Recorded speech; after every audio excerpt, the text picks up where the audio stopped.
Are you a sad individual living under a Parisian opera house and dropping chandeliers on people's heads, which are fun? Well, you may want to stop because that's a crime and get yourself a podcast. How do you do that? Easy. It's with Anchor. Anchor is a totally free app and website, and you can record from your phone or your computer. You don't need fancy smancy equipment. Seriously, I have recorded podcasts from my bathtub while I was bathing. Anchor is free and super easy to use. Anchor has really simple podcasting tools. You sign up and then you start podcasting. It really is that simple. Within an hour of starting my podcast, I was already distributed on Spotify. Now I'm on Spotify, Google Podcasts, Breaker, and Radio Public. So look for the app or the website. The website is anchor.fm, and the app, just go to your friendly local app store and look up Anchor. That's ANCHOR. Happy podcasting! Hello, my hoopy fruits, and welcome to the Koi Slutty Bartfast podcast. This is a podcast that discusses music, books, movies, TV shows, and pretty much whatever else I want to talk about because it's my podcast, and hey, I can do that. But thanks for listening, and have a hoopy day, and keep it fruity.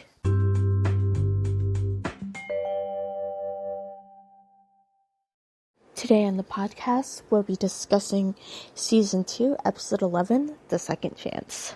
We open with Ryan studying and Seth going out on the back, and Seth starts talking to Ryan, who is, trying to study for a test, and he's like, oh no, with the comic book with Zach and Summer, and things are gonna get all sexy, and Ryan's like, sure.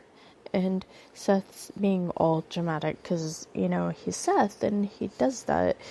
And Ryan's like, look, you moved on from Summer, you moved on from Alex, you're finally happy and you're just complaining about nothing.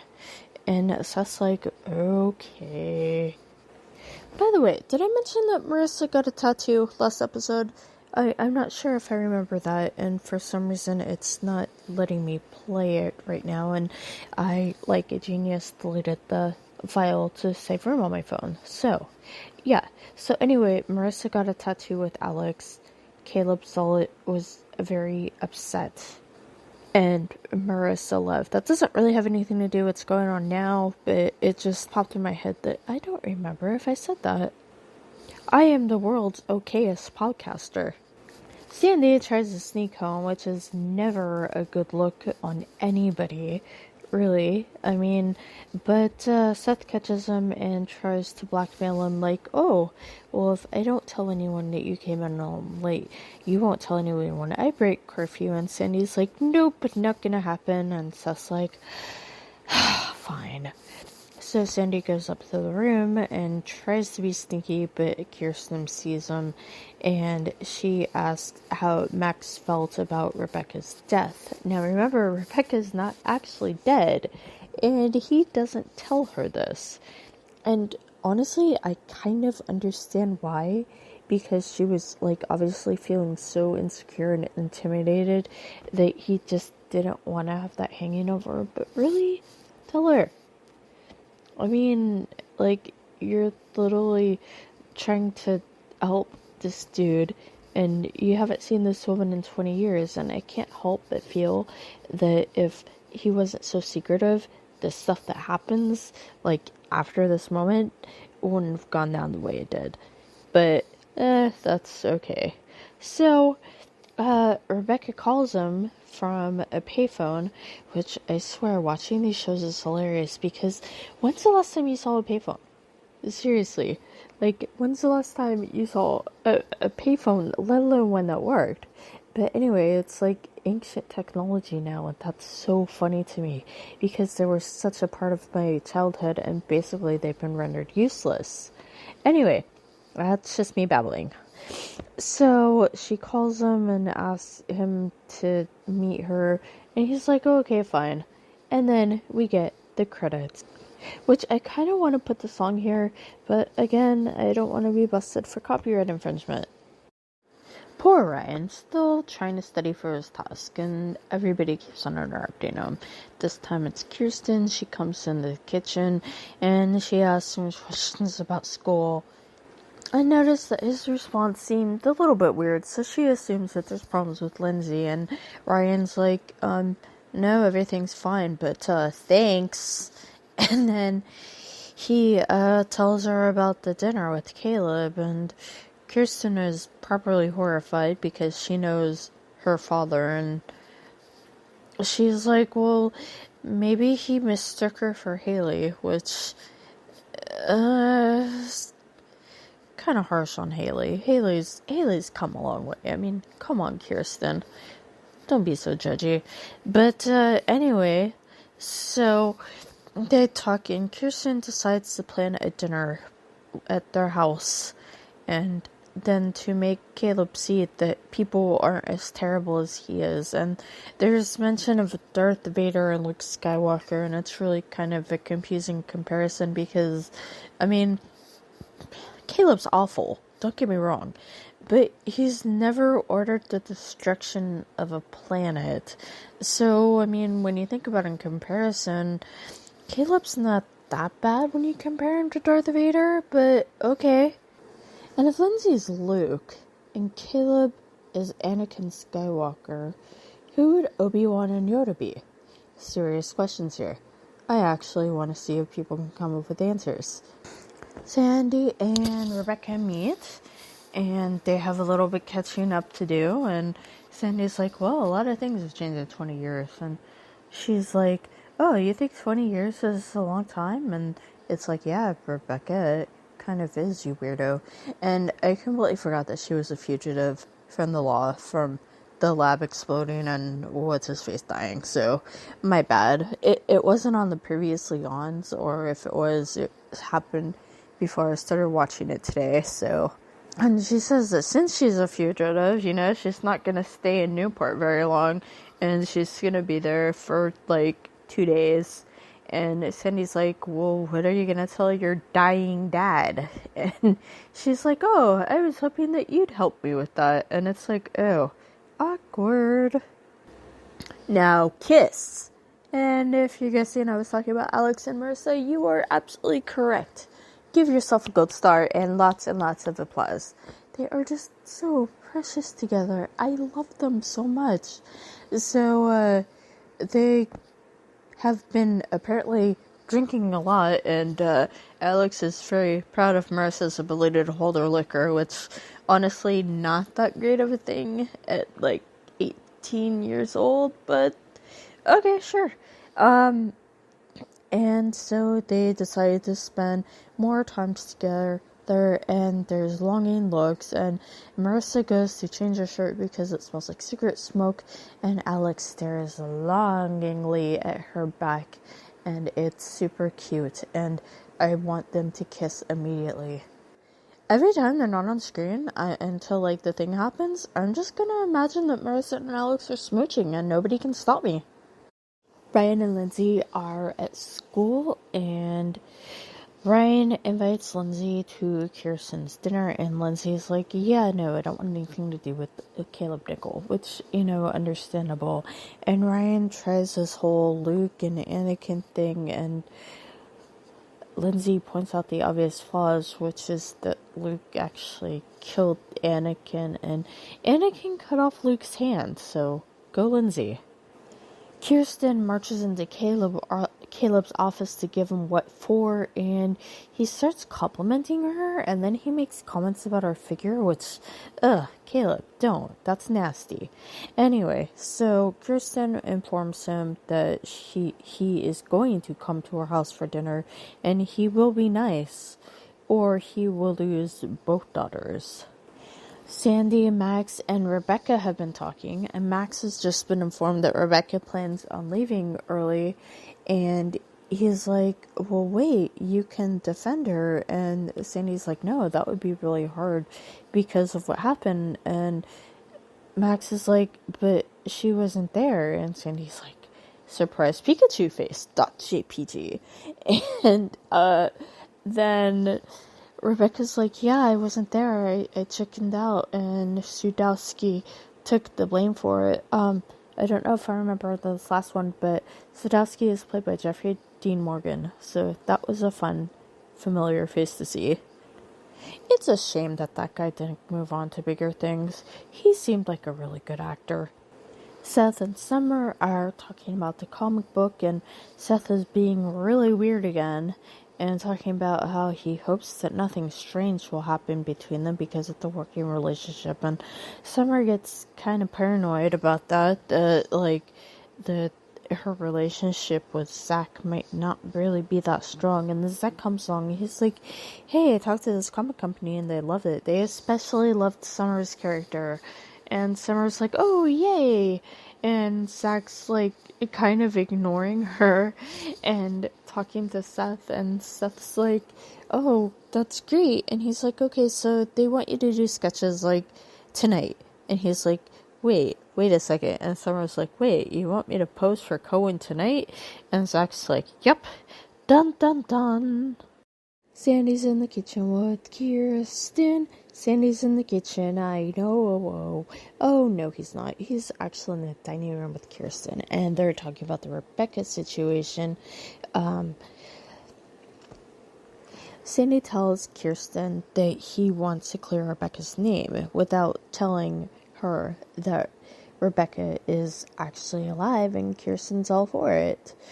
So she meets up with Ryan in the actual kitchen, and they talk, and Ryan says that Lindsay's not coming to dinner because she doesn't want to see Caleb, and Kirsten's disappointed, but she totally understands, and they go back and forth, and she's like, did you use the Darth Vader thing? And Ryan's like, no, because she made a very good point about why that was a terrible analogy, and Kirsten's like, ew. So Kirsten leaves Ryan with the spoons, and she goes to talk to Lindsay.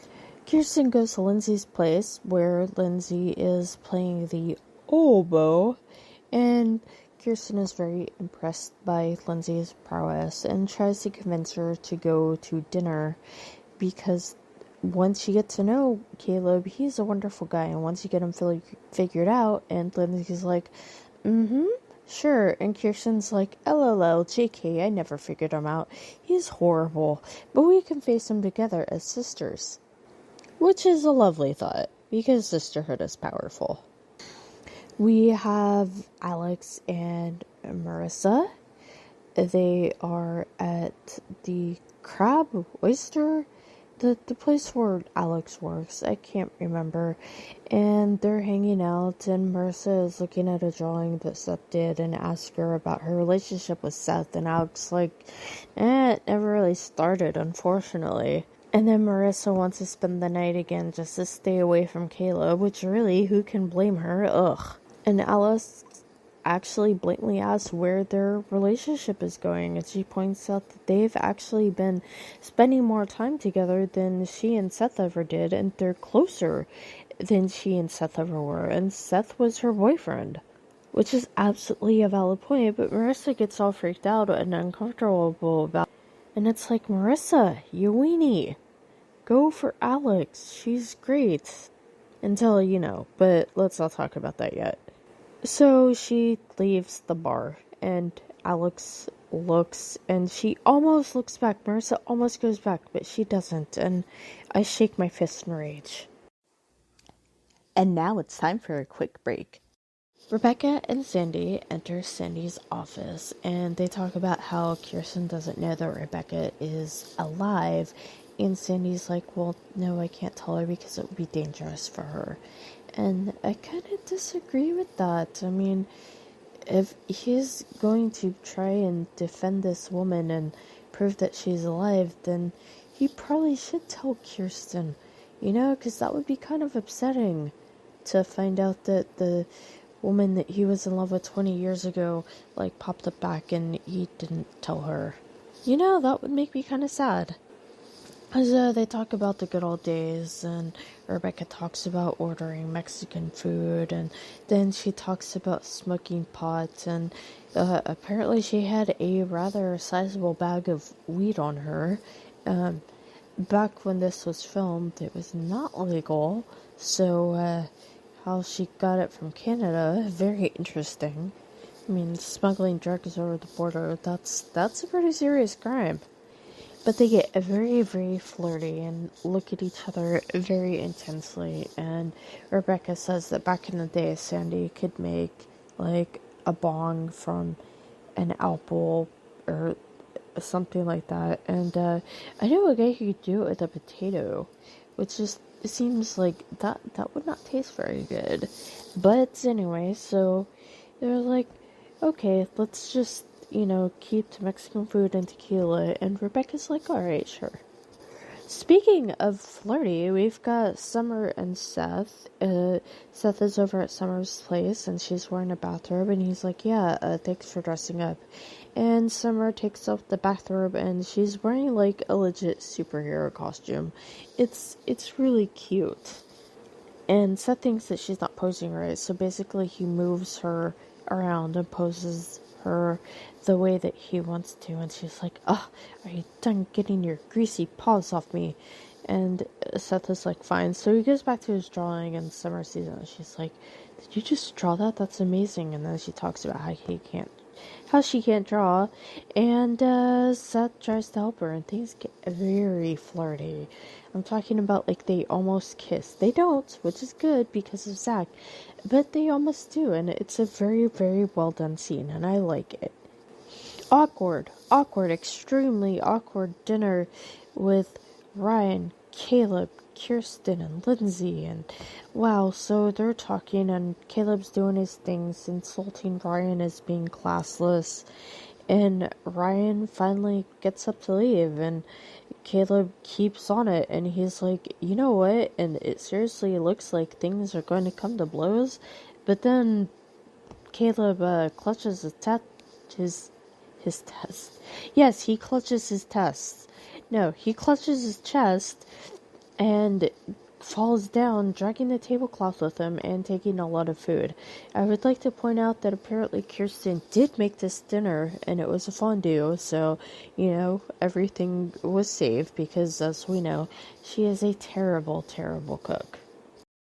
Kirsten, Lindsay, Ryan, and Seth are at the hospital waiting to find out about Caleb's prognosis, and Sandy comes in. He's like, oh, well, I hope everything's okay, and Kirsten sniffs and she's like, have you been drinking? And then, thankfully for Sandy, the doctor comes in and it's like, oh, well, Caleb had a mild heart attack, and everybody's shocked because nobody realized that Caleb had actually had a heart.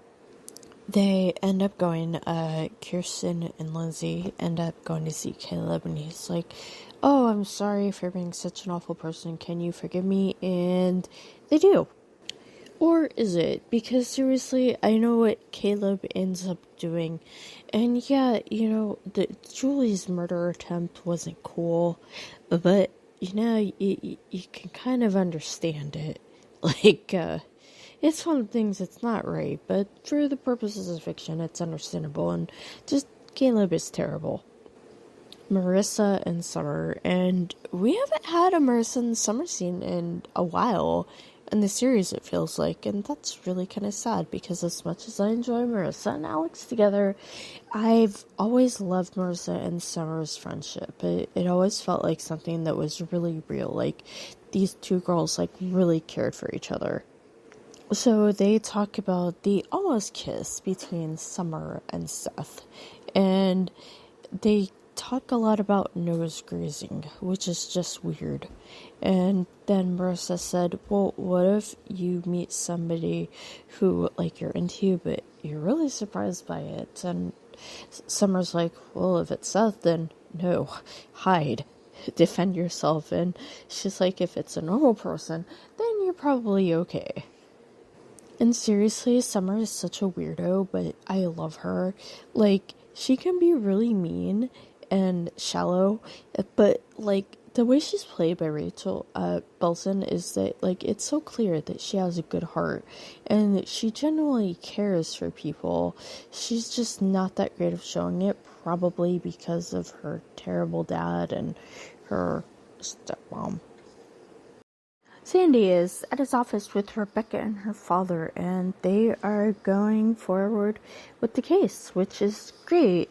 And so Sandy goes to call Kirsten to let her know that he's going to be late, and Rebecca comes out and basically convinces him to go home.